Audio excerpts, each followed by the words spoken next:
On va rester dans le traitement de données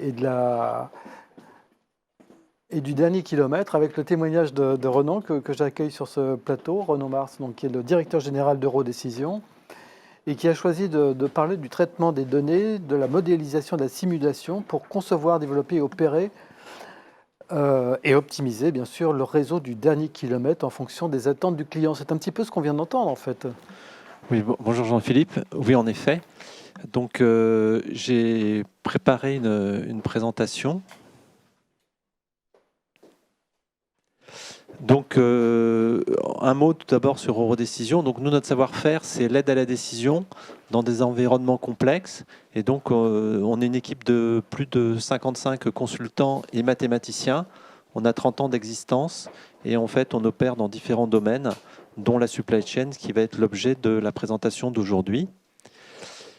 Donc, le sujet est donc le service client pour le dernier kilomètre. Sachant que quand on parle de dernier kilomètre, il y a un aspect financier qui est important, puisque le dernier kilomètre représente en général 50, 60 ou 70% du coût logistique quand on prend l'ensemble du coût logistique global. C'est énorme. Et évidemment, la qualité de service est de plus en plus importante. Alors, qui dit qualité de service dit modèle économique. Et donc, je vous ai pris pour illustrer 5 exemples. Donc, c'est 5 de nos clients.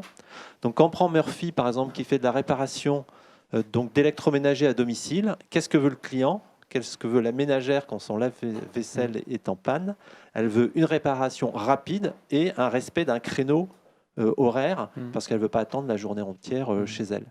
Si on prend Jeffco, qui fait de la messagerie de palettes et de colis, donc plutôt de la messagerie industrielle, ben le client il veut un délai promis, 24 heures, 48 heures, 70 heures, et évidemment les palettes en bon état.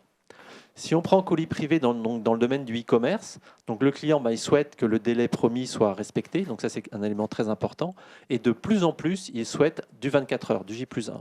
Et donc du coup, comment on organise le réseau pour couvrir un maximum de la population française, là je parle en 24 heures.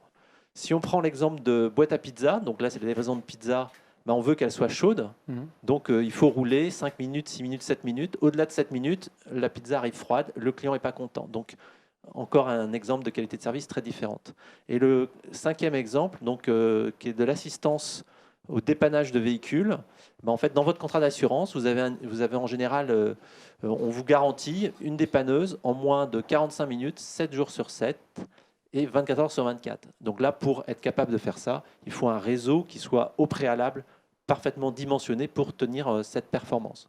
Donc on voit donc des modèles économiques très différents et donc il faut réfléchir à l'organisation pour être capable de délivrer cette qualité de service. Donc pour ce faire, je vous prends un exemple, c'est un exemple simplifié d'un réseau de e-commerce, c'est pour montrer la complexité. Donc on a les clients e-commerçants en haut, ensuite on fait du collectage et les colis préparés vont arriver dans des hubs de tri, ensuite on a un plan de transport, ça va arriver dans des agences, éventuellement des agences vers des partenaires pour faire les tournées du dernier kilomètre. Et donc c'est au niveau des tournées du dernier kilomètre qu'il y a le maximum de personnes présentes.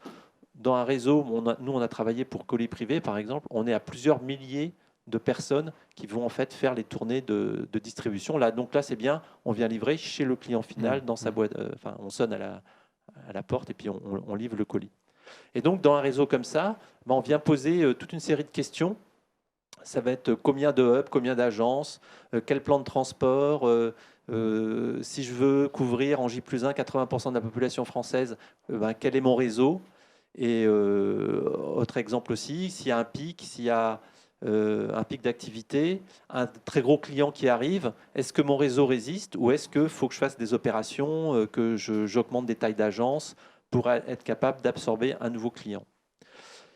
Quand on fait une étude comme celle-là, en fait, on fait ça en 4 phases. Donc, la première phase, c'est la partie de collecte de données et de cadrage.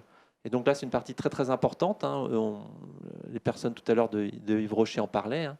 On va prendre une année d'opération et on va voir est-ce qu'il y a des saisonnalités, est-ce que dans la semaine, dans le mois, dans l'année. Et puis, on va se projeter avec le client sur une année, 2 années, 5 années. En phase 2, on va modéliser, on va paramétrer nos algorithmes, qui sont des algorithmes de network design, de plan de transport et de dernier kilomètre.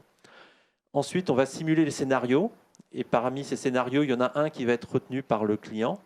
Et ce scénario cible va être après, on va préparer son déploiement, parce que pour ce déploiement, il faut peut-être acheter des machines, il faut peut-être ouvrir des nouveaux hubs, ouvrir de nouvelles agences, recruter des livreurs, etc. Et donc, on va donc préparer le déploiement. Ensuite, ça va être déployé. Et après, ben, dans la vie, ça va encore continuer. On peut avoir des surprises, soit en positif, soit en négatif, sur les volumes. Et donc, il faut éventuellement refaire une phase complète tous les 6 mois, tous les ans, pour être sûr qu'on délivre toujours la bonne qualité de service à notre client. Et donc, il faut voir qu'aujourd'hui, si on prend l'exemple du e-commerce, le client est de plus en plus exigeant et demande en fait des délais de livraison de plus en plus courts, ce qui fait que les réseaux doivent s'adapter très fortement. Oui. Et en permanence. Et en permanence, oui. Et dans la crise du Covid, les e-commerçants, certains e-commerçants ont été extrêmement fortement sollicités, ont eu des pics d'activité de plus 100%, voire 200% pour certains. Voilà, donc voilà, merci de votre attention et si vous voulez nous contacter, voici nos coordonnées. Très bien.